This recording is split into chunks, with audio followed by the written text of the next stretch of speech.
ဒီချိန်ဆက်တင်နေတဲ့ကဘာကြီးကိုငါဘယ်တော့မှထက်မလာတော့ဘူးကျိုး၍တည်သွားပြီးငါတို့နှစ်ယောက်ဒီစာအုပ်ထဲရောက်လာပြီးတတမမြောင်းနေမှာပဲသူမတည်ဆုံးသွားခဲ့တယ်သူမရဲ့နှွေးထွေးနေတဲ့သွေးတွေဟာရှောင်းရှင်းရဲ့မျက်နှာပေါ်ကိုပန်းထွက်သွားပြီးအမ်ချင်းရဲ့ကောင်းဝင်ထူရောင်ကိုအနီရဲပြောင်းသွားစေခဲ့တယ်ပြီးတော့အမ်ချင်းကရှောင်းရွေရဲ့ရင်ခွင်ထဲမှာပုံပွေသွားတယ်မြင့်မြတ်လာတဲ့အေဂရစ်တပါဖြစ်တဲ့ထိုမျိုးသားငါရဲ့ခင်ပွန်းဟာယခုအခါဂုံတိတ်ခါဆိုတာမရှိတော့ပဲသူ့မျက်လုံးထဲမှာဂရုစိုက်မှုတွေသာရှိနေတယ်စိုးရတဲ့အရာတစ်ခုခုကသူ့မကိုထိခိုက်သွားမှာကိုစိုးရိမ်တဲ့အလားသူ့ရင်ခွင်ထဲကမိမကိုလက်နှစ်ဖက်နဲ့ကာကွယ်ထားတယ်လွန်ခဲ့တဲ့ခါလေးကတင်ယူသားချမလက်ပါတယ်ဆိုတဲ့မင်းသားရှောင်းရှင်းကသူ့မကိုကိုတက်တည်ပြီးတနာခံချင်အောင်ဆောင်နေတာလို့ဆဲဆိုနေခဲ့သေးတယ်အခုတော့သူလုံးဝကိုယူသွတ်သွားခဲ့ပြီးနေငါကိုလင်ခဲ့တာပဲကြိုး၍ငါကမလက်မကန့်မှရက်ပြီးအရာအလုံးကို80ဆက်နဲ့စောင့်ကြည့်နေခဲ့တယ်ငါရင်ထဲမှာဘာခံစားချက်မှမရှိပဲနှဆိုင်တဲ့အေးစက်မှုတွေသာရှိနေတယ်ပြီးခဲ့တဲ့ညကကြိုး၍ငါစီကိုစိတ်လွတ်ရှားစွာနဲ့ပြေးလာခဲ့တယ်ယူရီစနစ်ကပြောတယ်ဒါဝင်ပြီးဆုံးသွားပြီတဲ့ဒီခန္ဓာကိုယ်တည်ဆုံးသွားတာနဲ့ငါတို့လွတ်လပ်ခွင့်ရပြီးအိမ်ပြန်လို့ရပြီတဲ့လွန်ခဲ့တဲ့ခုနှစ်ကငါတို့နှစ်ယောက်ဒီချိန်စာတင်နေတဲ့အာနာလူပွဲဝတ္ထုတွေကိုအတူတူကူးပြောင်းလာခဲ့ကြတယ်ခိုင်ဆိုးစေတဲ့ထိုစနစ်ကငါတို့ကိုပြောခဲ့တယ်ဇလက်ချစ်တဲ့ရှောင်းရီနဲ့ဇပုတ်ချစ်တဲ့ရှောင်းရှင်းတို့ကိုအာနာရလာအောင်ပံ့ပိုးပေးပြီးဇညွန်တိုင်းသွားမယ်ဆိုရင်အိမ်ပြန်လို့ရမယ်တဲ့အသက်ရှင်တန်နိုင်ဖို့အတွက်ငါကအေးစက်တဲ့နန်းဆောင်ကနေလာပြီးအထင်သေးခံရမှုတွေကိုခစားခဲ့ရတဲ့အတုံးမကျတဲ့အိမ်ရှိဆန်ရှောင်းရီနဲ့လက်ထပ်ခဲ့တယ်ထို့နောက်ရှောင်းရီကတိမ်မွေ့ပြီးရင်ကျေးတဲ့တတိယမင်းသားရှောင်းရှင်းနောက်ကိုလိုက်ခဲ့တယ်ခုနှစ်တိုင်တိုင်ကရှောင်းရီနဲ့အတူဓာတ်တော်ပေါ်ကသွေးတွေကိုရှက်ပြီးတေမလို့ချစ်ခဲ့ရတဲ့အချိန်ချင်းကနေကောင်းကင်ပုံစီသွားမဲ့လမ်းကိုဖောက်လုပ်ပေးခဲ့ပြီး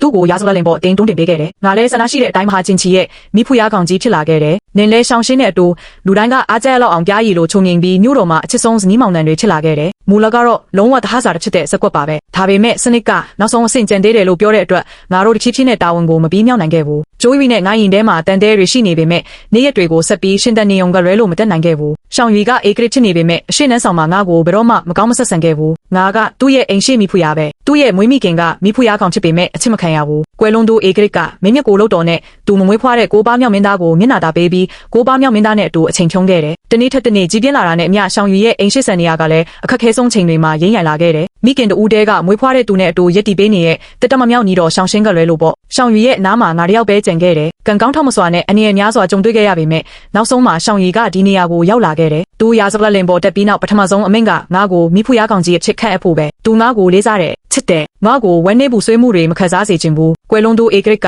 မင်းမြတ်ကိုလှုပ်တော်ကိုမျက်နှာသာပေးပြီးတရားဝင်ဇနီးကိုလက်လျှူရှုခဲ့တဲ့အတွက်သူအမြဲတမ်းနာကျင်နေခဲ့တာကိုငါသိတယ်တချိန်ကငါတို့နှလုံးသားတွေအပြန်လည်မြင်လို့ခဲ့ကြတော့ကရှောင်းရီကငါလက်ကိုကင်ပြီးကွယ်လွန်သူအေဂရစ်လိုအတုံးမကျတဲ့ခင်ပွန်းတယောက်လုံးဝချစ်စေရဘူးလို့ကြိမ်ဆိုခဲ့တယ်ဒါပေမဲ့ဒုက္ခတွေအများကြီးခံစားခဲ့ရပြီးတဲ့နောက်မှာတော့သူကတိချက်ခဲ့တယ်ငါတို့ရဲ့ငြိမ်းချမ်းတဲ့နေ့ရက်တွေကရှောင်းရီထိနှံ့တက်ပြီးတစ်နှစ်အကြာမှာပဲကုံဆုံးသွားခဲ့တယ်တစ်နှစ်အကြာမှာတော့သူနဲ့ရှောင်းရှင်းရဲ့ငယ်ချစ်ဦးချစ်ပြီးနေဆက်ကိုမင်္ဂလာသွားဆောင်ခဲ့တဲ့အမ်ချင်းပြန်ရောက်လာခဲ့တယ်ရောက်တာတိုင်းမှာရတူလို့မရနိုင်တဲ့ငယ်ဘွားကအချစ်ဦးဆိုတာရှိတတ်ပုံရတယ်ရှောင်းညီအကိုတွေလည်းဒါကိုရှောင်းလဲလို့မရခဲ့ဘူးလက်ရှိမဲတော်ကြီးကဒီမင်းသားနှစ်ပါးကိုဒါမကမင်းသမီးငယ်လေးကျွင်းရီကိုပါမွေးဖွားခဲ့တယ်မိဖုရားကကိုဝန်ဆောင်စင်မှာစိုးရိမ်ပူပန်ပြီးစိတ်တကြနေခဲ့တာကြောင့်သူမလေးကိုအားနေတဲ့ခန္ဓာကိုယ်နဲ့မွေးဖွားလာခဲ့တယ်ဒီမိန်းကလေးကငယ်ငယ်ကလေးကအားနေခဲ့တယ်ရှောင်းညီအကိုတွေကသူမကိုမျက်လုံးထဲကအဖိုးတန်ရတနာလေးလိုဆက်ဆံခဲ့ကြတယ်ကွယ်လွန်သူအေဂရစ်ကမျက်ခင်းပြင်စီကိုမင်္ဂလာသွားဆောင်ဖို့လူတယောက်လွတ်ချင်ခဲ့တယ်အချိန်ချင်းရွေးချယ်ပြီးနောက်မင်းသမီးငယ်လေးကိုရွေးချယ်ခဲ့တယ်သူမကအားနေနေပြီးမျက်ခင်းပြင်စီတွားရမယ့်လမ်းကဝေးတယ်သူမကလမ်းတစ်လျှောက်ဒုက္ခတွေကိုခံနိုင်ရရှိမှာမဟုတ်ဘူးနောက်ဆုံးမှာတော့သူတို့နဲ့အတူကြီးပြင်းလာခဲ့တဲ့အမ်ချင်းက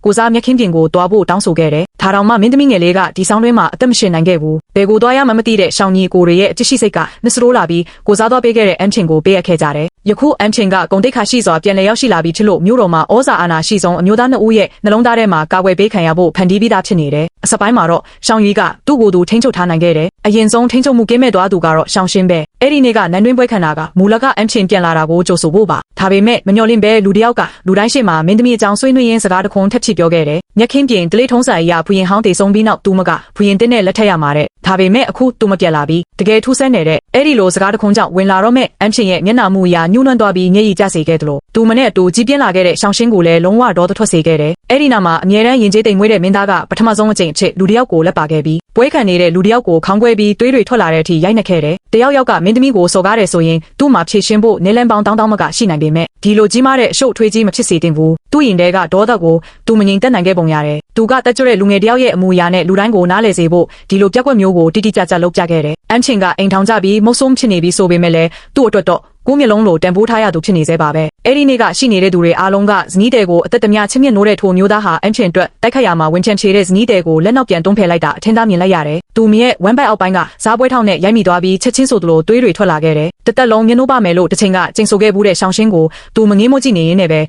မိမောတွေဝေနေတဲ့အခြေအနေမှာသူမြရဲ့ပထမဆုံးကလေးလေးဆုံးရှုံးသွားခဲ့တယ်တလျှောက်လုံးသူ့ကိုထောက်ပံ့လာခဲ့ပြီးယခုဒဏ်ရာရနေတဲ့ဇနီးတဲ့ထက်အမ်ချင်းနောက်တစ်ချိန်အနိုင်ကျင့်ခံရမှာကိုသူပိုကူးဆိုင်နေခဲ့တယ်ဒါကြောင့်သူကအမ်ချင်းရဲ့ရှေ့မှာအပြည့်အဝရက်တီက ကမတူညီတဲ့မျက်နှာမူအရာတွေနဲ့အိတ်ဒီတွေကိုရင်ဆိုင်ရင်းအေးဆက်ဆက်ပြောလိုက်တယ်ယနေ့မှစလေအန်ချင်းအကြောင်းကိုမဟုတ်မမှန်စကားတခွန်းတဝက်တောင်ရဲရဲဝံ့ဝံ့ပြောရဲသူမိသူမဆိုရှောင်းရှင်းမင်းသားအိမ်တော်တစ်ခုလုံးကိုစန့်ကျင်နေခြင်းပင်ဖြစ်သည်ဒါကိုမြင်တော့ငါမိမတဲ့နေရာကနေမတက်ရပြီးငါယုံကြည်ရတဲ့အထင်းတော်ကြီးကိုကျိုးပြီးကိုခေါ်သွားပြီးနန်းတွင်းသမားတော်ကိုပြင်ဖို့အရင်ဆုံးအမိန့်ပေးလိုက်တယ်ငါရှောင်းရှင်းရဲ့အနောက်ကိုရှောက်သွားပြီးသူ့မျက်နှာကိုလှဝါးနဲ့အားကုန်ရိုက်ချလိုက်တယ်ဒါကြောင့်ငါဟာခုနှစ်ရက်တိုင်တိုင်တိတ်ကအဖြစ်အပျက်တွေရဲ့အိမ်မဆိုးထဲမှာနင်းမုန်းနေခဲ့တယ်ငါပြန်နိုးလာတဲ့အခါငါတကူလုံးအားရင်မရှိတော့ဘူးရှောင်းရီမင်းငါကိုစောင်းရှောက်ရင်းကတင်ဘေးမှာထိုင်နေခဲ့တယ်သူ့မျက်ခုံးတစ်ခုကြားမှာနှဆိုင်နဲ့ကိုအချစ်တင်မှုတွေရှိနေတယ်ဒါပေမဲ့သူ့မျက်လုံးတွေငါနဲ့ဆုံတဲ့အခါသူအချစ်ရှိသလိုအကြည့်လွဲသွားတယ်ကျိုးပြီးနဲ့ငါခံစားချက်တွေဘယ်လောက်နှဆိုင်လဲဆိုတာသူနားလေပေမဲ့သူဟာကျိုးပြီးကိုတေချောင်းချယ်စီဖို့ဖိအားပေးခဲ့တဲ့အဓိကတရားခံတွေကတယောက်ချင်နေတယ်ခီးနှက်တစင်ကရှောင်းရီပေးထားတဲ့အမှတ်အသားကိုထုတ်ပြီးကွာရှင်းခွင့်အမိန့်စာတောင်းဆိုခဲ့ပေမဲ့ရှောင်းရီကညှင်းပယ်ခဲ့တယ်အဲ့ဒါကသူ့ကိုကာကွယ်ဖို့သူမအသက်ကိုဆွန့်စားခဲ့တဲ့အတွက်အေဂရစ်ကကျေးဇူးဆက်တဲ့အနေနဲ့ပေးခဲ့တဲ့ကတိတစ်ခုဖြစ်ပေမဲ့အန်ချင်းကိုလင်မယားကွဲကွာစီသူဆိုတဲ့နာမည်ဆိုးမရစေဖို့အတွက်သူကကျိုးပြီးရဲ့နောက်ဆုံးလမ်းကိုပိတ်ဆို့ဖို့ရွေးချယ်ခဲ့တယ်ကျိုးပြီးတေဆုံးသွားချိန်မှာအန်ချင်းရဲ့စကတ်ပေါ်မှာတွေးတွေပေးကျန်သွားတော့သူမကြောက်လန့်ကြအော်ဟစ်ပြီးရှောင်းရီရဲ့ရင်ခွင်ထဲမှာပုံအောင်သွားတယ်ထိုအခါသူကမတိစိတ်ကနေသူမကိုတင်းကျပ်စွာဖတ်ထားပြီးညင်ညင်သာသာနှစ်သိမ့်ပေးခဲ့တယ်သူ့အကြည့်ကငါနဲ့ဆုံမသာရှောင်းရီတစ်ခုခုကိုတတိပြုမိသွားပုံရတယ်သူ့ရှေ့မှာတေဆုံးနေတဲ့မိန်းမဟာတစ်ချိန်ကသူနေကြနေချိန်မှာကိုယ့်တန်အနေကိုတောင်ဂယူးမဆိုင်ပဲသူ့ကိုအပြည့်အဝကူညီခဲ့တဲ့ကျေးဇူးရှင်ဖြစ်ခဲ့တယ်ဆိုတာကိုနောက်ကြမှာသိလိုက်ရတယ်အန်ချင်းကိုကင်ထားတဲ့လက်ကိုရှောင်းရီလွတ်လိုက်တယ်သူကအေဂရစ်ချစ်နေတာထင်ရှားပေမဲ့သူဘာလို့ရမှမသိချစ်နေပုံရတယ်ကျိုးပြီးရဲ့မျက်နှာပေါ်ကတွေးတွေကိုငါတုတ်ပေးလိုက်ပြီးသူမလည်းဘေးမှာချိဆွဲထားတဲ့အမတ်သားကိုဖြုတ်ယူလိုက်တယ်ခိုင်လောက်ဆောင်ပါဦးသူတို့ငါတို့ကိုအကျွေးတင်နေတယ်အရင်ဆုံးပြန်ယူရမယ်မထွက်ခွာခင်ငါလက်ကိုစုပ်ကင်ပြီးရင်းထန်လာတဲ့ဒေါသကိုမျိုးသိက်ကဘသူ့ကိုမှမကြည့်ပဲတိုက်ရိုက်လက်ထွက်လာခဲ့တယ်ရှောင်းရီကိုအစကနေအဆုံးထိငါခြံထားခဲ့တယ်သူ့ကိုငါနောက်ထပ်စကားတစ်ခုမှမပြောခဲ့ဘူးအဲ့ဒီနေ့ကစပြီးနန်းတော်တကားတွေကိုငါတင်းကျပ်စွာပိတ်ထားပြီးအပြင်းထန်ဖျားနာခဲ့တယ်အခုချိန်ထိရှောင်းရီကငါဘေးမှာထိုင်နေတယ်သူ့တကူလုံးငါကိုရှုပ်ထွေးပြီးဘာလို့ရမှန်းမသိတဲ့အကြည့်နဲ့ကြည့်နေတယ်ငါဘာပြင်မှာကဲနေတဲ့ဆံပင်တွေကိုသူလန်းပြီးဖယ်ပေးချင်နေပေမဲ့ငါရဲ့ဂယူးမဆိုင်တဲ့အကြည့်အောက်မှာသူလက်ကိုပြန်ချလိုက်တယ်အန်ချင်းမင်းသမီးကိုတွားပြီးနှစ်သိမ့်ပေးဖို့မလိုဘူးလားသူမအယမ်းလန့်သွားတာပဲရှောင်းရီကငါစကားတွေကြောင့်စိုးနေသွားပုံရတယ်အတန်ကြာပြီးနောက်မှာသူကခါသေးတဲ့အပြုံးတစ်ခုကိုပြတ်လာတယ်မိဖူရခေါင်ကြီးဒီလိုမလုပ်ပါနဲ့သူငါကိုဒီလိုခေါ်တိုင်းငါကိုပိုင်လက္ခဏာကိုအချိန်မီတတိယမိလေးရှိတယ်ပြီးရင်သူလိုချင်တဲ့အတိုင်းသူ့ကိုအလိုလိုက်ပေးတယ်ဒါပေမဲ့ဒီတစ်ချိန်မှာတော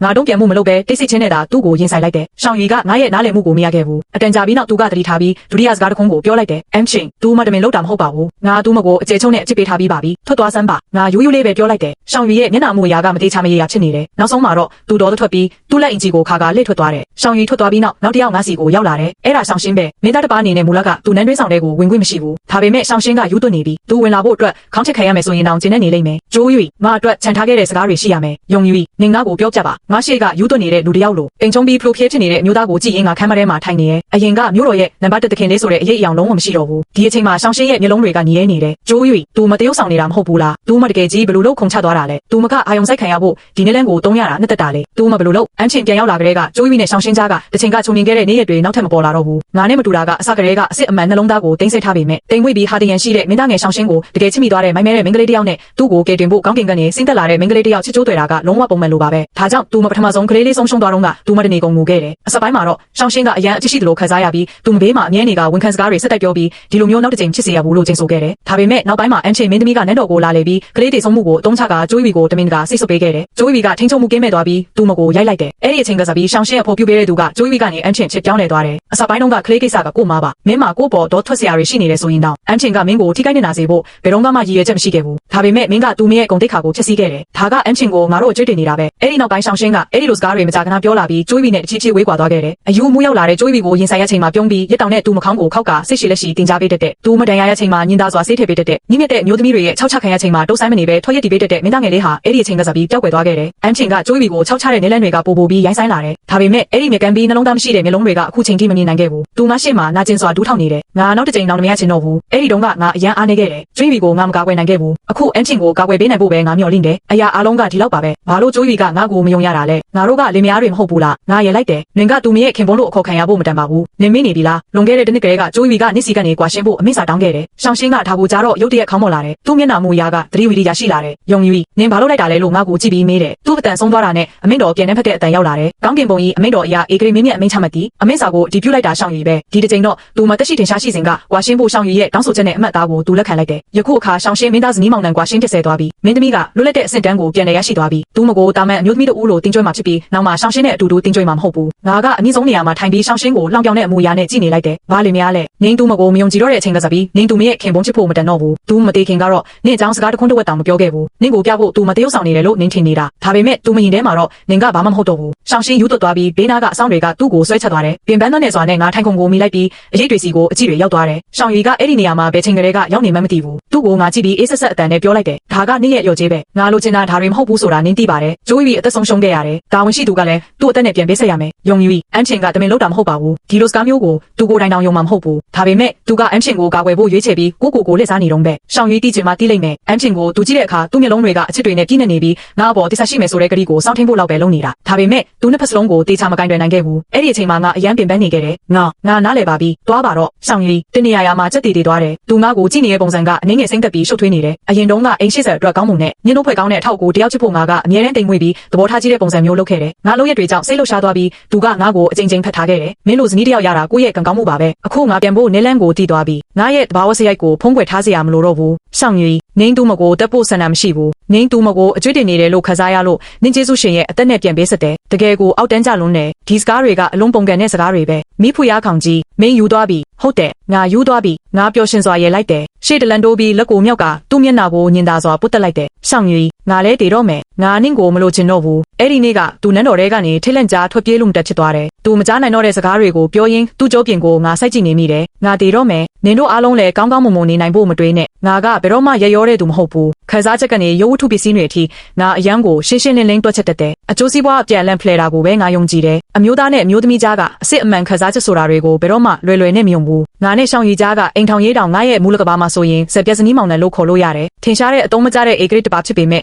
သူကတဘောဝတစုံပဲလိုချင်တယ်လို့တက်တက်ကြွကြွပြောခဲ့တယ်သူငါကိုတာမန်ခင်ဘွန်းတယောက်လိုဆက်ဆံတယ်ငါကိုလေးစားချစ်ခင်ပြီးငါရှေ့မှာဧကရစ်ရဲ့မာနတွေဘယ်တော့မှမချခဲ့ဘူးလောကကြီးကဧကရစ်ရဲ့မိတာကိုရရှိဖို့ငါမှာကံကောင်းမှုကြီးရှိတယ်လို့တက်ပြင်းချကြတယ်ဒါပေမဲ့သူ့ရဲ့တဘောဝတစုံဆိုတဲ့ဂရိကသူ့ဖေနဲ့အဆက်အသွယ်ဖြစ်ဖို့ဆိုတာငါကိုယ်တိုင်သိတယ်ငါ့အပေါ်သူထားတဲ့လေးစားမှုနဲ့ကျင်နာမှုကသူ့အနှိမ့်ကြဆုံးအချိန်လုံးကငါသူ့ဘေးမှာနေပြီးသူ့အတွက်အနေရတွေကိုဖြည့်ရှင်းပေးခဲ့လို့ပဲသူ့ရဲ့တစ္ဆာဆောင်တည်မှုကသူ့အတွက်ပဲသူ့ရဲ့ကျင်နာမှုကဒီနှစ်တွေတစ်လျှောက်လုံးငါတိုက်ပွဲဝင်ခဲ့တဲ့အရာပဲသူလိုချင်တဲ့ဇနီးအဖြစ်တယောက်ဆောင်ရင်ငါတာဝန်ကိုငါခြေပုံခဲ့တယ်တိမ်မွေ့တယ်သဘောထားကြီးတယ်စွမ်းဆောင်ရည်ရှိတယ်သူအတွင်းကနေကျင်နေခဲ့တယ်ငါလည်းအချိန်နဲ့ခွန်အားကိုတက်တာစေခဲ့တယ်အရာအလုံးကဒီလောက်ပါပဲငါရှိနေလို့ရှောင်းရီကမကြခန်းကျေးဇူးတင်လေးရှိပေမဲ့ငါတို့ရဲ့ဆက်ဆက်ရေးကအဲ့ဒီမှာပဲဆုံးသွားတယ်ချစ်ချင်းမြတ်တာအကြောင်းငါတို့ဘယ်တော့မှမပြောခဲ့ဘူးသူတခြားတစ်ယောက်ကိုချစ်တယ်ဒါပေမဲ့သူငါကိုလည်းလက်မလွတ်ချင်ဘူးလူငယ်ဘဝတုန်းကမိုးထဲမှာသူ့အတွက်ထီးဆောင်ပေးခဲ့တဲ့သူအားအနည်းဆုံးနဲ့သူမကိုမကာကွယ်နိုင်တဲ့အချိန်မှာသူ့အတွက်မွေးရိပ်လေးကိုယ်တိုင်ထိုးပေးခဲ့တဲ့သူဆိုတာငါသိတယ်အဲ့ဒါကသူ့ရင်ထဲမှာနောင်တရေချန်ရိတ်ခဲ့တယ်ဒီနေ့အထိသူကငါစီစဉ်ပေးခဲ့တဲ့အာဏာကိုတုံးပြီးသူမကိုတရားမဲ့တဲ့အထိအလိုလိုက်နေတယ်ကျိုးပြီးတေဆုံးသွားလို့ငါအမ်ချင်းကိုတေချာပေါက်နာကျင်နေမယ်ဆိုတာရှောင်ရီးတီးပေမဲ့သူမကိုကာကွယ်ဖို့ရွေးချယ်ခဲ့ပြီးသူ့အိမ်တော်မှာပဲအကျယ်ကျုပ်ချထားခဲ့တယ်သူငါကိုစန့်ကျင်ဖို့ရွေးချယ်တယ်ဒါဆိုငါလည်းသူတို့ကိုအေးအေးချမ်းချမ်းနေခွင့်မပေးဘူးကံကောင်းထောက်မစွာနဲ့အမ်ချင်းကိုငါအေးအေးယူလို့မရခဲ့တဲ့နှစ်အတွင်းမှာနောက်ပိုင်းတွက်ရှင်းဖို့သုံးစရာအတော်များများကိုငါစုဆောင်းထားခဲ့တယ်အဲ့ဒီအထဲကနေပစ္စည်းတစ်ခုကိုငါရွေးပြီးရှောင်ရှင်းစီပို့လိုက်တယ်ရှောင်ရှင်းသူမကိုတေချာပေါက်မမိလိမ့်မယ်သူမနမီကဟုံရှောင်သူမပြည့်တန်စာအိမ်ကိုအယံခံရတော့မဲ့အချိန်မှာကျိုးဝီကသူမကိုဝယ်ပြီးကိုအိမ်ခြံဝင်းထဲမှာနေရာချပေးခဲ့တယ်အဲ့ဒီအချိန်တုန်းကသူမကကျိုးဝီကိုကျေးဇူးတင်ခဲ့ပြီးကျိုးဝီကသူမတက်ကိုကယ်တင်ပေးတဲ့ခရီးလောင်းပါပဲလို့ပြောခဲ့လို့ကျိုးဝီတောင်ဘလို့ပြန်ပြောရမှန်းမသိချစ်ခဲ့တယ်ဒါပေမဲ့နောက်ပိုင်းမှာကျိုးဝီကအစေခံတွေကိုနှိမ့်ဆက်တယ်လို့ပြောခဲ့တာလဲသူမပဲဒါကြောင့်သူမကဒေါသကြီးနဲ့ကျိုးဝီကိုအစိတ်ခတ်ပြီးသူတို့ရဲ့ဒုတိယမြောက်မမွေးဖွားသေးတဲ့ကလေးကိုတက်ပစ်ခဲ့တယ်အဲ့ဒီအချိန်မှာကျိုးဝီကမျောလင်းချက်တွေအားလုံးဆုံးရှုံးနေပြီးဒီအစေခံမလေးကိုဘလို့ကိုင်းတွေရမလဲဆိုတာသူမအတွေးမရှိခဲ့ဘူးတိုက်ဆိုင်စွာပဲအမ်ချင်းမင်းသမီးကရှောင်းရှင်းနန်းတော်ကိုအလဲလာပြီးဒေါသထွက်နေတဲ့အချိန်မှာဟုံရှောင်းကိုအဲ့ဒီနေရာမှာတင်ရိုက်တက်ဖို့လူတွေကိုအမိန့်ပေးခဲ့တယ်တိတ်မစင်းစားထားတဲ့အလွန်တင်မြုပ်တဲ့အကျယ်စီတစ်ခုပါပဲနောက်ွယ်ကနေဘသူကျိုးပိုင်နေတယ်ဆိုတာတယောက်ယောက်မြင်နိုင်ပေမဲ့ရှောင်းရှင်းရဲ့တန်တဲကဟုံရှောင်းမှာတင်ရက်တန့်သွားခဲ့တယ်သူဆက်ပြီးစုံစမ်းဖို့ဆန္ဒမရှိခဲ့ပဲသူ့ကိုယ်သူလက်စားပြီးသူတို့မှာကလေးတွေထက်ရောက်မှာပါလို့ကျိုးဝီကိုနှစ်သိမ့်ခဲ့တယ်ဘယ်လိုလုပ်ထက်ရှိနိုင်တော့မှလဲအဲ့ဒီအချိန်မှာကျိုးဝီကရှောင်းရှင်းအပေါ်စိတ်ပြည့်နေပြီးဟုံရှောင်းမရှိရင်တောင်သူမဝမ်းပိုက်ထဲကကလေးကိုကြည့်မှတ်ထားမဲ့သူတွေရှိနေဦးမယ်ဆိုတာငါသိတယ်သူမကရှောင်းရှင်းရဲ့ကလေးကိုထက်မမွေးချင်တော့ဘူးအဲ့ဒီချစ်ရဲ့ကိုအကြောင်းပြချက်တစ်ခုအဖြစ်တုံးခဲ့တာပါယခုဟုံရှောင်းရဲ့စာချုပ်ကိုရှောင်းရှင်းစီငါထည့်ပေးလိုက်တယ်အဲ့ဒီမှာဟုံရှောင်းရဲ့မူလအိမ်နဲ့မိသားစုအချက်လက်တွေမှတ်တမ်းတင်ထားတယ်ရှောင်းရှင်းသွားစုံစမ်းမယ်ဆိုရင်အဲ့ဒီလူတွေအားလုံးနေရင်းချင်းရှင်းလင်းတက်ချက်ခံခဲ့ရတယ်ဆိုတာတွေ့ရလိမ့်မယ်တယောက်ယောက်ကသူတို့ကိုနှုတ်ပိတ်ခဲ့တာရှောင်းရှင်းရဲ့စွမ်းရည်နဲ့ဆိုရင်တကယ်တရားခံကိုရှာရတာမခက်ခဲပါဘူးသူ့ကိုယ်သူလက်စားနေတဲ့သူတယောက်ပဲချိန်မှနှုတ်တချင်လာမလဲဆိုတာငါကြည့်ချင်တယ်ဒီတစ်ချိန်မှာရှောင်းရှင်းရဲ့လှုပ်ရှားမှုတွေကအယမ်းမြန်ဆန်တယ်၃ရက်ပဲကြာတယ်အရာအားလုံးကိုစုံစမ်းပြီးသွားပြီတကယ်ကိုရဲစရာကောင်းတယ်ဒီအတွက်ကျိုးပြီးနဲ့တိုင်တိုင်ဒုက္ခခံခဲ့ရတယ်အဲ့ဒီနောက်ကတစ်ချိန်ကစက်တရေရှိလာတဲ့ရှောင်းရှင်းမင်းသားရဲ့စံပင်မီတွေတဝက်ကျော်ဖြူသွားခဲ့တယ်မိုးတောက်ရန်ပထမဆုံးစက်တုံတန်ကြားရချိန်မှာရှောင်းရှင်းကသူ့သားကိုကင်ပြီးထွက်လာခဲ့တယ်သူယူသွားပြီးသူ့သားကိုတိုက်ရိုက်ကင်ပြီးမင်းသမီးရဲ့နန်းတော်စီတက်ဖို့သွားခဲ့တယ်တစ်ချိန်ကမင်းတို့ရတဲ့အမ်ချင်းဟာဖလိုဖျဲဖြစ်နေပြီးရှောင်းရှင်းကသူမအိမ်ကနေနန်းတော်တကားဝတ်ထိလိုက်လံတင်ထုတ်ခဲ့တယ်နောက်ဆုံးမှာတော့သူမနန်းတော်တကားဝတ်မှာလဲကျသွားတယ်ရှောင်းရီတင်ရပြီးသူမကိုလက်ခံဖို့အပြေးလွှားထွက်လာပေမဲ့ဒလန်နောက်ကျသွားသေးတယ်အမ်ချင်းရဲ့စပီရှီတွေကိုရှောင်းရှင်းကဓာ နဲ့တစ်ချက်တည်းထစ်ချလိုက်တယ်နောက်ထပ်တလန်းဆိုရင်ဒါကသူမလဲပင်ကိုဖြစ်မိတော့မယ်အော်တန်တစ်ခုထွက်ပေါ်လာတယ်ဘာလို့လဲငါနင့်ကိုမကောင်းမဆက်ဆံခဲ့ပါဘူးဒါပေမဲ့နင်ကငါမိသားစုကိုပျက်စီးစေချင်တယ်ငါမလုပ်ခဲ့ပါဘူးနင်ဘယ်လိုလုပ်ငါကိုဒီလိုအထင်လွဲနိုင်ရတာလဲဒါပေမဲ့ရှောင်းရှင်းကသူ့မကိုမယုံကြည်တော့ဘူးသူမနဲ့အတူတည်ဖို့ဒါကိုမြောက်လိုက်တယ်ရက်လိုက်စမ်းရှောင်းရှင်းမင်းသားမင်းဘာလုပ်နေတာလဲဖက်ကိုတော့ကျိုးရီတည်သွားပြီငါသူ့မတွက်ကလဲစားချေရမယ်သူ့မကိုတန်တဲဝင်ပြီးမယုံကြည်ခဲ့တာကမင်းကိုယ်တိုင်ပဲမင်းတို့နှစ်ယောက်လုံးကတန်တဲဝင်ပြီးလက်မလွတ်ချင်ခဲ့ကြဘူးကျိုးရီကိုတက်ခဲ့တာအမြဲတမ်းမင်းပဲဒီအချိန်မှာသူ့အရာအားလုံးကိုနားလည်သွားတယ်ဒါပေမဲ့အဲ့ဒီတုန်းကကျိုးရီရဲ့တောင်းဆိုချက်ကိုသူညှင်းပယ်ခဲ့တော့ဒါတွေအားလုံးကကျိုးရီအများကြီးတွေးနေတာဖြစ်ပြီးတတိယညီတော်ကိုမာရွတ်တဲ့အရာဘာမှမလုပ်ခဲ့ဘူးလို့သူပြောခဲ့တယ်အန်ချင်ကလည်းတခြားသူတွေကိုထိခိုက်စေဖို့ရည်ရွယ်ချက်ဘယ်တော့မှမရှိခဲ့ဘူးသူမကရန်ကြီးရှင်ကျေးဇူးရှင်ပဲသူစကားမဆုံးသေးဘူးလူအုပ်ထဲကနေငါလျှောက်လာတာကိုသူမြင်လိုက်တယ်အဲ့ဒီအခိုက်အတန့်မှာသူ့မျက်နှာကအနှဲငယ်ထူရောသွားတယ်လိန်ရှက်နေတဲ့ကာကွယ်စကားတွေကသူ့လေချောင်းမှာတဆုပ်နေတယ်သူအဲ့ဓာတွေကိုစက်မပြောနိုင်တော့ဘူးငါအကြီးကသူ့ကိုဖြစ်သွားပြီးနောက်ဆုံးတော့သူ့ခါမှာရက်တန့်သွားတယ်အရင်ကအရှင်မင်းမြတ်အတွက်ကျွန်တော်မျိုးမထိုးပေးခဲ့တဲ့ခါစီကျော်အရှင်မင်းမြတ်အခုထိနေတိုင်းဝတ်ဆင်ထားတော့ပဲလားငါဒါကိုပြောလိုက်မယ်လို့မမျှော်လင့်ထားတဲ့လားရှောင်းရီရဲ့မျက်နှာမူရာကခါရတာရက်တန့်သွားတယ်ဒါကမိဖုရားကောင်ကြီးရဲ့စေတနာပဲလေတဘာဝကြကြပဲငါတရက်တောင်မချွတ်ခဲ့ပါဘူးအဲ့ဒီမွေးအိတ်လေးကငါတို့လက်ထပ်ပြီးတိတ်မကြခင်မှာသူငါစီကတောင်းခဲ့တာအရင်ကသူ့ခါမှာချိတ်ထားတာကအမ်းချင်ပေးတဲ့တခုတည်းပဲလက်ထပ်ပြီးနောက်တိဆရှိမှုကိုပြတဖို့ရှောင်းရီကအစားထိုးဖို့ငါစီကနေအစပြုပြီးတောင်းဆိုခဲ့တယ်ငေါပန်းထိုးလက်ရာကတိတ်မကောင်းပေမဲ့လည်းသူကဒါကိုရတနာတခုလိုသဘောထားပြီးနေတိုင်းဝတ်ဆင်ကအလွန်တန်ဖိုးထားပြီးအတိတ်ကိုပြန်နှွေးနေခဲ့တယ်နောက်ခိုက်တက်မှာရှောင်းရီရဲ့မျက်နှာပေါ်မှာလွမ်းဆွမှုအရေးအယောင်တခုပေါ်လာတယ်အမ်းချင်ကရှောင်းရီကိုကြည့်လိုက်တယ်အရှင်မင်းမြတ်ဖက်ကိုတော့ကျမတန်ရရထားတယ်မိခိုမှုတွေနဲ့ကြီးနေနေတဲ့အကူတယောက်ကရှောင်းရှင်းကိုထိုးနှက်လိုက်တယ်အရင်ကအမ်းချင်နဲ့ရှောင်းရီစကားများကြရင်သူမကသူ့ကိုဒီလိုပဲခေါ်လေးရှိတယ်အဲ့ဒီလေတန်ကကျိုးရီနဲ့တူတယ်နင်ကသူ့နှလုံးသားကိုအမြဲတမ်းပြောင်းစေခဲ့တယ်ရှောင်းရှင်းရဲ့လက်ကအမ်းချင်ရဲ့မျက်နှာကိုထိလိုက်ပြီးသူ့အကြည့်ကကြီးဖြစ်ကြည်လင်လာတယ်ဖက်ကိုတော့ဒီအကိုတော်ကြောင့်ငါကိုနှလုံးသားကိုတောင်လှည့်စားခဲ့တယ်ဆိုတော့နင်ကကျိုးရီကိုအစားထိုးလို့မရဘူးဆိုတာထင်ရှားသွားပြီကျိုးရီမှာဒီလောက်စိတ်ကင်းတဲ့နှလုံးသားမျိုးမရှိဘူးဒါပေမဲ့ငါကနင့်လိုစိတ်ကင်းတဲ့မိန်းမတယောက်ကြောင့်ငါချစ်တဲ့သူကိုထိခိုက်စေခဲ့တယ်ငါကနင့်ကိုအနားလာဖို့တောင်းဆိုခဲ့တာမဟုတ်ဘူးလားအဲ့ဒါကနင့်ရဲ့တစ်ဖက်သက်ဆန္ဒပါပဲတစ်ဖက်သက်သူရဲ့လိုက်တယ်ငါနောက်ဆုံးတော့ရှင်းရှင်းလင်းလင်းမြင်သွားပြီကျိုးရီရဲ့အောက်မေ့ဖွယ်ကြောက်စာတိုင်းကိုကျိုးရီဖြစ်စည်းခဲ့တာမဟုတ်ဘူးအဲ့ဒီနှစ်ကနန်းတွင်းပွဲခံချိန်မှာသူ့မကိုခြောက်ချခဲ့တာအင်းချင်းပဲရေထဲကိုကိုယ်တိုင်ခုန်ချခဲ့တာအင်းချင်းပဲကျိုးရီကသူ့မကိုဒုက္ခပေးတာမဟုတ်ဘူးကျိုးရီရဲ့အချစ်ဆုံးကြောင့်လေးကိုတက်ခဲ့တာလည်းအင်းချင်းပဲပြီးတော့ငါတို့ရဲ့ကလေးသူလွန်ခဲ့တဲ့ဝမ်းနည်းမှုအောက်မှာစကားပြောနေရင်သူ့နှုတ်ခမ်းကနေတွေးတကြောင်စီးကြလာတယ်ကျိုးရီအဲ့ဒီမှာရင်းနေတယ်လို့ပဲရှောင်းရှင်းကရှေ့ကိုမြင်မကြည့်နေရဲ့ဟင်းအင်းသူမကသူ့ပိုင်မဟုတ်တော့ဘူးကျိုးရီကိုသူဆုံးရှုံးခဲ့ပြီးနှလုံးသားကိုထိုးနှက်နေတဲ့အဲ့ဒီအတိတ်အချက်တွေကတစ်ချိန်ကတောက်စွာပြုံးရတဲ့မိန်းကလေးကိုဗလာချင်းနဲ့စိတ်ပြအားငယ်မှုအဖြစ်ပြောင်းလဲသွားစေခဲ့တယ်နောက်ဆုံးမှာတော့သူမကငါလက်ကိုတင်းကျပ်စွာဆုပ်ကင်ပြီးချက်သားတဲ့အတန်နဲ့ယုံပြီးငါတို့အခုအိမ်ပြန်ရမယ်လို့ပြောတဲ့အထိပါပဲနောင်တရားသာကြံ့ခဲ့တယ်ရှောင်းရှင်းမင်းသားစကားပြောတာစင်ချင်ပါငါခင်ဘုံကအခုချိန်ထိအန်ချင်းရဲ့ဂုံတိတ်ခါကိုဂယူးဆိုင်နေတော့ပဲဖက်ကိုတော့အရာအလုံးကိုရှင်းရှင်းလင်းလင်းသိနေတာပဲဘာလို့မနှုတ်သေးတာလဲအကိုတော့လဲကျွန်တော်လို့ဖြစ်ရမှာလားမိဖုရားကောင်ကြီးကိုဆုံးရှုံးပြီးမှ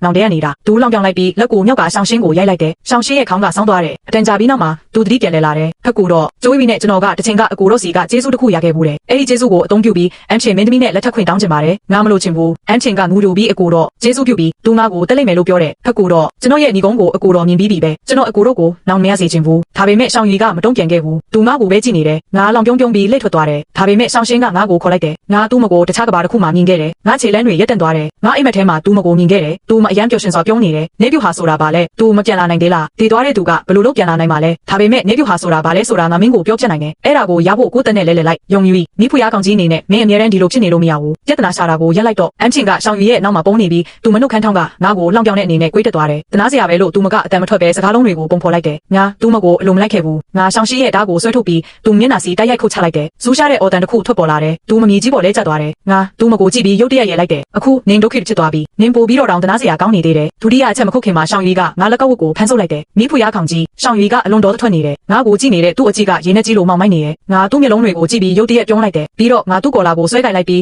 နှလုံးသွေးတစ်လုံးကိုရုတ်တရက်ထွေးထုတ်လိုက်တယ်ငါအမြင်အာရုံမောင်မိုက်သွားတာကိုဒီခံပြီးသူ့ကိုအတင်းဖက်ထားလိုက်တယ်အဲ့ဒီအချိန်မှာသူ့ခါကငွေအိတ်လေးကိုငါမြင်လိုက်ရတယ်ဒီခိုက်တက်မှာအဲ့ဒါကသွေးတွေဆုံးထင်းနေပြီးခရိုင်ရောင်အလင်းတန်းထွက်ပေါ်နေတယ်အဲ့ဒီတော့မှပဲငါစိတ်သက်သာရသွားတယ်နှုတ်ဆက်ပါတယ်ရှောင်းရီဒီခိုက်တက်မှာသူ့အသက်ကိုတေတံပေးပြီးပြီဆိုတာ तू မသိခဲ့ဘူးမူလကငါပိုပြောချင်ခဲ့တာကြမ်းတမ်းတဲ့စကားတွေပေါ့ဒါပေမဲ့ငါရင်ဘက်ကတကယ်ကိုအယမ်းနာကျင်နေပြီဒါပေမဲ့မညှော်လင့်ပဲဒီလိုတောင်းတဲ့စကားလုံးလေးကုန်းကအေဂရစ်ကိုထိတ်လန့်သွားစေခဲ့တယ်နောက်ဆုံးမှာ तू ငါကိုသူ့ရင်ဝင်တဲဆွဲသွင်းလိုက်တယ်ငါတခြားသူတွေကိုမလိုချင်တော့ဘူးမင်းကရဲ့ငါတို့မခွဲဘူးအယူမလေးငါအိမ်မက်တစ်ခုမခဲ့တယ်ငါရှောင်းရီနဲ့လက်ထပ်ခါတိတ်မကြသေးတဲ့အချိန်ကပေါ့အဲ့ဒီအချိန်တုန်းကရှောင်းရီကအိမ်ရှိဆန်ဖြစ်နေစေနန်းတော်မှာအေဂရစ်ရဲ့မျက်နှာသာပေးမှုကိုမရသေးဘူးသူ့ကိုထောက်ခံသူတွေကလည်းနင်းနေပြီသူ့ကိုအိမ်တော်ထဲမှာပဲနေဖို့တောင်အမိန့်ပေးခံထားရတယ်သူကနန်းချခံရဖို့တလန့်ပဲလိုတော့တယ်လက်ရှိမဲတော်ကြီးစီသွားပြီးငါတောင်းပန်ခဲ့တယ်သူမကအေးဆက်ပြီးလှုပ်ရှားမှုမရှိပဲသူမနဲ့ကွယ်လုံးသူအေဂရစ်ကြားကကြံရှိနေတဲ့ခစားချက်အနေငယ်ကိုတောင်အသုံးမပြုချင်ခဲ့ဘူးဒီကိစ္စအတွက်နောက်ဆုံးမှာကျန်းနံမှာပိတ်မိနေတဲ့ရှောင်းရှင်းကရေကြီးမှုအကတိလိုက်စားမှုမှာပါဝင်တဲ့အရာရှိတွေရဲ့စီးရင်ကိုရှာရွေးခဲ့တယ်ပြီးတော့ကျိုးဝီကအဲ့ဒါကိုပြန်ယူလာဖို့သူမအသက်ကိုစွန့်စားခဲ့တယ်ဖဲဒီစီးရင်ကိုငါရတဲ့နေ့ငါရုပ်ချက်ပြီးနောက်ဘက်ကိုအခွင့်ကောင်းယူကဒီအန်ရများတဲ့အလဲအလဲပစ္စည်းကိုကိုင်းဆောင်ပြီးတချင်ကရှောင်းဝီကိုထောက်ခံခဲ့ပေမဲ့အခုတော့စောင့်ကြည့်ဖို့ရွေးချယ်ထားတဲ့မဟောင်းတွေနဲ့တယောက်တည်းညှိနှိုင်းခဲ့တယ်နောက်ဆုံးမှာမိုးလင်းချိန်မှာတိုက်ရှိရဲ့ထောက်ခံမှုကိုငါရရှိခဲ့တယ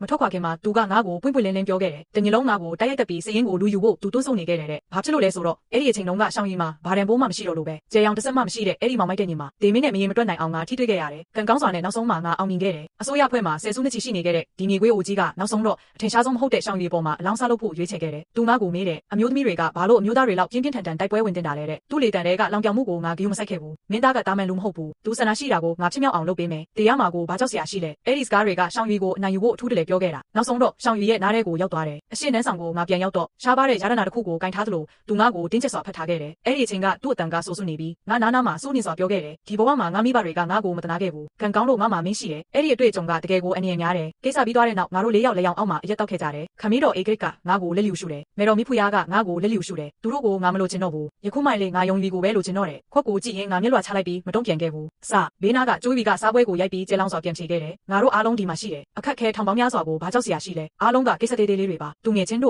့ငါတို့ကအဲဩစရာကောင်းတယ်ဘေးနာကရှောင်းရှင်းကသူ့ခေါင်းကိုမိပြီးသူမဆူညံနေတာကိုကြည့်နေတယ်ကျိုးဘီအရက်တံမခံနိုင်တော့ပဲနောက်ဆုံးစားပွဲပေါ်မောက်အိတ်သွားတော့သူလက်လန်းပြီးသူမကိုသူ့ရင်ခွင်ထဲညင်သာစွာထွေးပိုက်လိုက်တယ်အဲ့ဒီအချိန်မှာလေယောင်ကရှောင်းရှင်းရဲ့မျက်လုံးတွေထဲထိုးကျနေတယ်သူကျိုးဘီကိုကြည့်လိုက်တဲ့အခါကျင်နာမှုတွေနဲ့ပြည့်နေနေတာထင်ရှားတယ်နောက်ဆုံးတော့သူမကိုရှောင်းရှင်းကတဲသွားခဲ့တယ်ပြီးတော့ရှောင်းရီကအရက်ရှင်ကိုအခွင့်ကောင်းယူပြီးအရင်ကငါကတိပေးထားတဲ့မွေးအိတ်လေးကိုတောင်းခဲ့တယ်ငါကိုယ်တိုင်သူ့အတွက်ချီနှောင်ပေးပြီးတဲ့နောက်သူကကျင်းတဲ့အပြုံးတစ်ခုပြုံးပြီးငါလက်ချောင်းထိလေးတွေကိုနမ်းခဲ့တယ်တကယ်တော့အဲ့ဒီနေ့ကတက်ရှိရဲ့အိမ်တော်မှာမကျက်နဲ့သွားတဲ့စကားတစ်ခုရှိသေးတယ်အဲ့ဒါကငါအပေါ်ထားတဲ့တက်ရှိရဲ့အကဲဖြစ်ချက်ပဲအိမ်ရှိဆန်ကသူ့ခေါင်းအုံးဘေးကအမျိုးသမီးဟာအစိတ်ပြင်းပြီးအရက်ဆက်ဆုံးသူဆိုတာသိပုံမရဘူးငါသူ့ကိုပေးခဲ့တဲ့မွေးအိတ်ထဲမှာငါအစိတ်ထည့်ထားတာကိုသူမသိသလိုပေါ့တနေ့နေ့မှာအဲ့ဒီမွေးအိတ်ကငါသွေးနဲ့ဆုံးထင်းသွားရင်အထက်ကအစိတ်ကနေရောနာပါအသက်ဝင်လာပြီးဝတ်ဆင်ထားသူကိုတချီချီရဲ့စိတ်တင်စေလိမ့်မယ်ငါစီကပစ္စည်းတစ်ခုခုကိုယူတဲ့သူဘယ်သူမဆိုငါ့ကိုတိစာဖောက်ခွင့်မရှိဘူးငါပြန်နိုးလာတော့ခေါင်းကကွဲထွန်းတက်နာကျင်နေပြီးငါဘေးကနန်းတွင်းစေခံကငါနိုးလာတာကိုမြင်တော့အကြောင်းကြားဖို့အပြင်ကိုကမန်းကရန်ထွက်သွားတယ်မကြခင်မှာရှောင်းရီရောက်လာတယ်သူအရန်ပိန်ချုံနေပုံရတယ်သူ့ကိုစောင့်နေတော့နန်းတွင်းစေခံတွေကငါသတိလက်နေတာခုနှစ်ရက်အတိအကျရှိပြီလို့ပြောပြီးရှောင်းရီကအဝတ်စားမလဲပဲခုနှစ်ရက်လုံးငါ့ကိုစောင့်ရှောက်နေခဲ့တယ်အခုလေးတင်မှပဲသူခါအနားယူဖို့သွားတာဒါပေမဲ့ငါကအဲ့ဒီအချိန်လေးမှာပဲနိုးလာခဲ့တယ်မိဖုရားခေါင်ကြီးမင်းရဲ့အသက်ဝင်စွမ်းအင်တွေထိခိုက်သွားတယ်လို့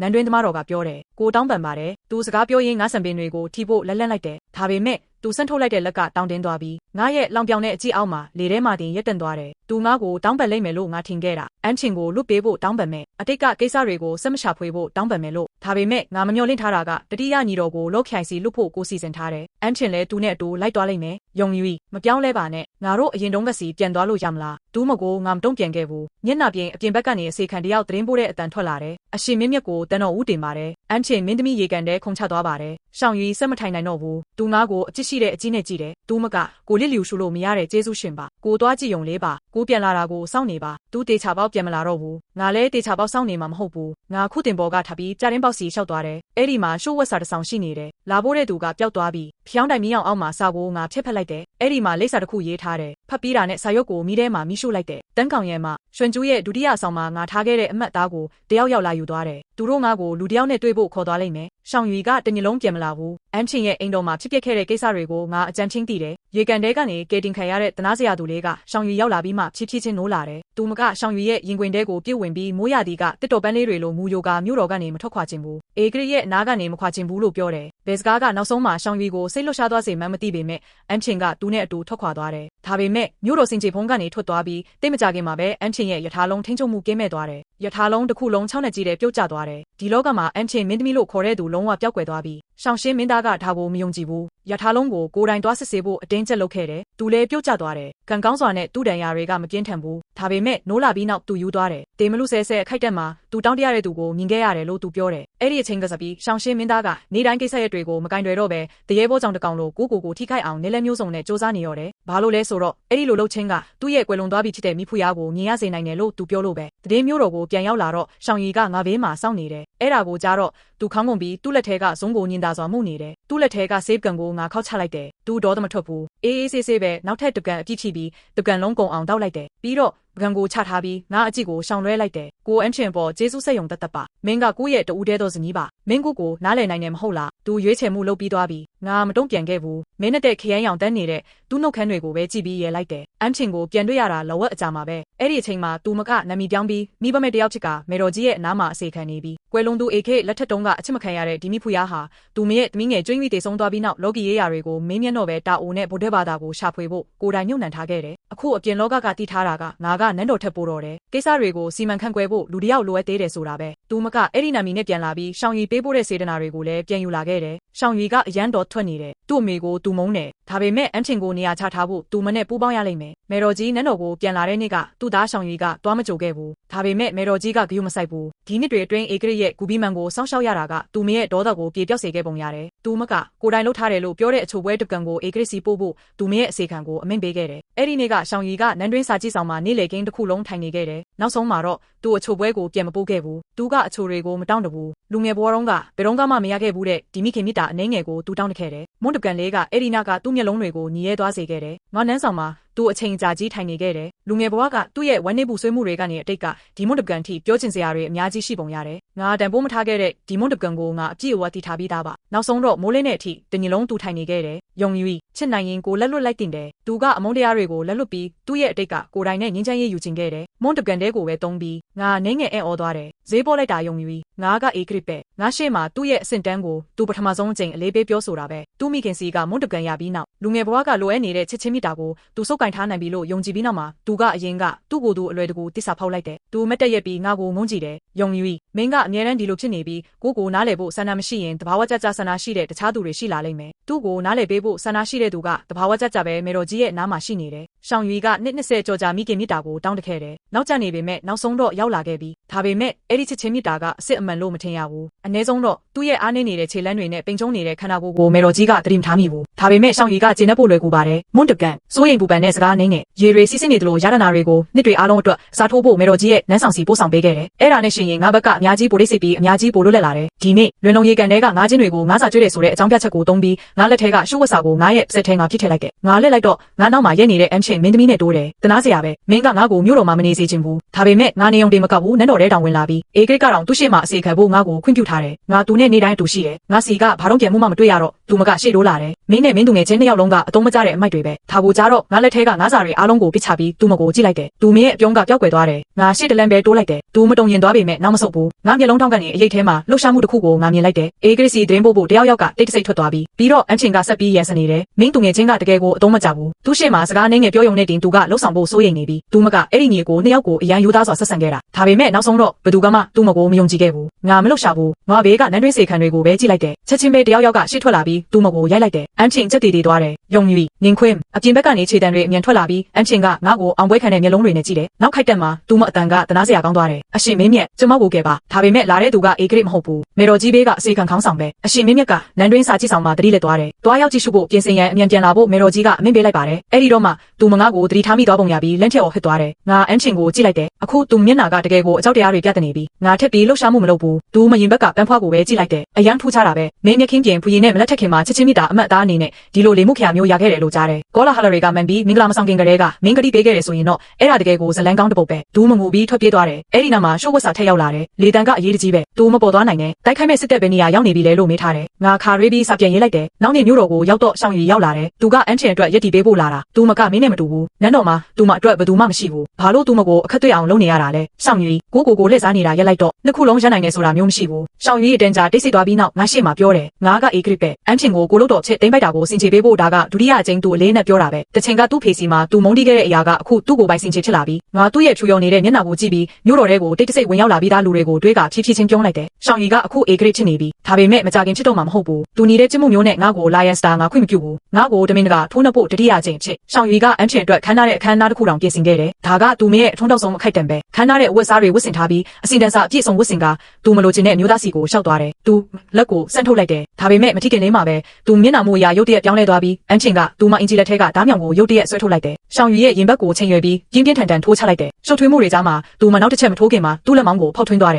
အပြေးလွှားဝင်လာတဲ့နန်းတွင်းအဆောင်တွေကသူမကိုဖမ်းချုပ်လိုက်ပေမဲ့သူမကအကြောက်တရားမကြဘူးသူမလက်ထဲကလေမှုခရာကိုမှုလိုက်တယ်အချိန်ကြာကြီးနေတော့ဘယ်သူမှလာမဆောင်ဘူးမင်းရဲ့မျက်ခင်းပြင်စစ်သားတွေကိုစောင့်နေတာလားအသက်ရှူတဲ့တွေမြင်လာတယ်မင်းအရာအလုံးကိုတီးနေတာပဲညာတေချာပေါက်တီးတာပေါ့ဘာလို့လဲဆိုတော့မင်းတစ်လျှောက်လုံးဆက်သွယ်နေတာငါပဲလေမင်းအခက်ခဲတွေကြားကပထမလတွင်းမှာခေါ်လာတဲ့အဲ့ဒီတူးရှူတွေအားလုံးကိုငါဖယ်ရှားပစ်လိုက်ပြီးတော့မင်းအရန်စူးစမ်းပြီးခိုးယူခဲ့တဲ့မြို့တော်ကာကွယ်ရေးမြေပုံကလည်းငါလက်ထဲမှာပဲရှိတယ်မင်းရဲ့မြင်းတက်ကအချက်ပြမှုကိုရမှာမဟုတ်ဘူးဒီနေ့မင်းကိုလာခဲ့မဲ့သူဘယ်သူမှမရှိဘူးဘာလို့လဲငါများကိုပြစ်လွတ်လိုက်တယ်ဒါပေမဲ့မပြီးသေးဘူးငါညိုးတေးထားတတ်တယ်လူတွေသူတို့ရဲ့အတောက်ပစုံအချိန်မှာငရဲကိုကြသွားတာကိုကြည့်ရတာငါအကြိုက်ဆုံးပဲမျက်လုံးတစ်ဖက်မိတ်ပြီးသူမခြေထောက်ကိုချိန်လိုက်တယ်ပြီးတော့သူမကိုရေကန်ထဲတွန်းချလိုက်တယ်အေးတန်ကြောင့်သူမခြေထောက်တွေပျက်စီးသွားတယ်နောက်ထပ်အော်တန်တစ်ခုထွက်လာတယ်ငါလေးကိုထပ်ဆွဲပြီးနောက်တစ်ကြိမ်ချိန်လိုက်တယ်ငါကိုတက်လိုက်ပါငါကိုတိုက်ရိုက်တက်လိုက်တာပိုကောင်းမယ်ငါမင်းကိုတက်မယ်ဒါပေမဲ့အဲ့ဒီမတိုင်ခင်အကျွေးတင်နေတာတွေကိုငါပြန်ယူရမယ်ညတစင်းပြီးတစင်းသူမခဏကိုတည်းကိုည40နှစ်စင်းအပြည့်စိုက်ဝင်သွားတဲ့အထိပြီးတော့ဆွဲ ဆွဲခေါ်သွားပြီးအကျဉ်းထောင်ထဲပြစ်ထည့်လိုက်တယ်။နိုင်ပေါင်းများစွာအော်ဟစ်ပြီးနောက်သူမတည်ဆုံးသွားတယ်။အဲ့ဒီတော့မှပဲလူတွေတတိထားမိသွားတယ်။အစကနေအဆုံးထိအေဂရစ်ကစကားတခုမှမပြောခဲ့ဘူးဆိုတာကိုချစ်ရတဲ့ကိုတို့တော်ရဲ့တစ္ဆာဖောက်မှုနဲ့တိုက်ခိုက်မှုကိုခံရပြီးနောက်အေဂရစ်အပြင်းထန်ဖျားနာသွားတယ်ဆိုတာလူတိုင်းသိကြတယ်။အစပိုင်းမှာ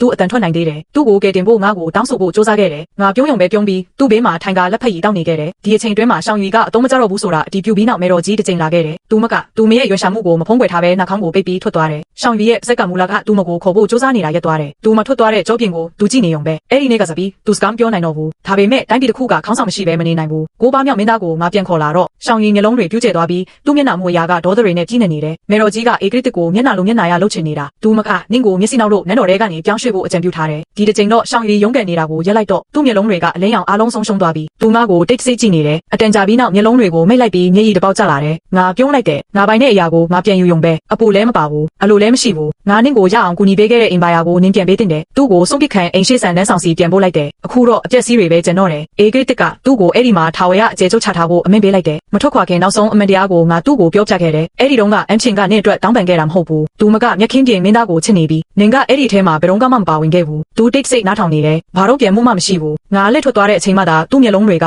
ငါနောက်ကိုလိုက်လာတယ်။ထက်တွေ့ဖို့မလိုတော့ဘူးရှောင်ရီ။ငါပြင်ထွက်လာပြီးတကားပိတ်သွားတယ်။သူမူနေတာကိုငါတဲတဲလေးကြားလိုက်ရတယ်။ငါလက်လိုက်တော့ငါမျောလင့်ထားတဲ့သူနဲ့တွေ့တယ်။ရှောင်ရှင်သူကမတည်နိုင်တဲ့ဆေးကိုရှာဖွေနေပြီးတေဖို့စ조사နေတာ။အချိန်ချိန်ကအတွက်သူလာခဲ့တယ်။နေပြူဟာဆိုတာဘာလဲငါအခုနားလည်ပြီးတာဝန်ကိုပြီးမြောက်ဖို့အတွက်ပဲမင်းငါတို့စီချင်းကက်ခဲ့တာ။ငါကအဲ့ဒီလိုမျိုးပဲ။ဒါပေမဲ့နင့်အတွက်ကတော့ရေရရှောင်ရှင်ကငါကိုတကယ်ချစ်ခဲ့တာ။သူ့အတွက်ငါနေခဲ့ချင်ဘူးတယ်။ဒါကိုကြားတော့ရှောင်ရှင်ရဲ့မျက်လုံးတွေတောက်ပလာတယ်။ဆန္ဒရှိရင်ပြန်လာဖို့အခွင့်အရေးတစ်ချိန်နဲ့လဲလှယ်နိုင်တယ်ဆိုတာငါသိတယ်။ဟုတ်တယ်။ဒါပေမဲ့အဲ့ဒါကသူမခုံချခင်အခိုက်တန့်ကပါ။ဘယ်တော့မှပြန်မလာဖို့သူရွေးချယ်ခဲ့တယ်။ဘာလို့လဲဆိုတာနင်းသိလား။ဘာလို့လဲဆိုတော့နင်ကမတန်လို့ပဲ။မကြခင်မှာပဲရှောင်ရှင်းမိထဲကိုထက်ခုန်ချသွားတယ်။ဒီတစ်ချိန်တော့ဘယ်သူမှသူ့ကိုမကယ်တော့ဘူး။သူ့ကိုရှာရွေးတဲ့ချိန်မှာသူ့ခန္ဓာကိုယ်ကပုတ်ပူနေပြီးအရာအလုံးကရှိုးဝက်ခန်းတစ်ခုထဲမှာပြီးဆုံးသွားတယ်။ငါမီးသွေးကိုမင်းထိလိုက်တယ်။ဒီခန္ဓာကိုယ်နဲ့ဆိုရင်ငါမြင်မြင်တည်လိမ့်မယ်။မျက်လုံးကိုမိတ်လိုက်တော့အတိတ်ကိုငါမြင်အောင်လာတယ်။ငါတို့လေးယောက်အတူတူရေမောနေကြတာ။အမှန်ပဲချစ်ချစ်အမားပဲချစ်ချစ်မတည်ခင်မှာအားလုံးပျော်ရွှင်စွာပြုံးနေကြတယ်။ငါရုတ်တရက်မျက်လုံးကိုဖွင့်လိုက်ပြီးနောက်ဆုံးခွန်အားကိုတုံးကနောက်ဆုံးအမိန့်တစ်ခုပေးလိုက်တယ်။ချစ်နိုင်ရင်အေဂရစ်ကိုရိုက်ပါပြီးတော့မေတော်ကြီးကိုတစ်ချိန်လောက်ချိန်ဆက်တင်နေတဲ့အဖွားကြီးကငါ့ကိုဒုက္ခပေးရတယ်။ပြီးတော့ငါတည်သွားတယ်။ငါမျက်လုံးပြန်ဖွင့်လာတော့နူးညံ့တဲ့ခုတင်တစ်ခုပေါ်မှာလဲနေတယ်။ရေးကလေးလေးဘာလို့အခုမှပြန်လာတာလဲ။ Anime Recap MM ကိုကြည့်ရှုပေးလို့ကျေးဇူးတင်ပါတယ်။နောက်ဗီဒီယိုမှာပြန်ဆုံတွေ့မယ်နော်။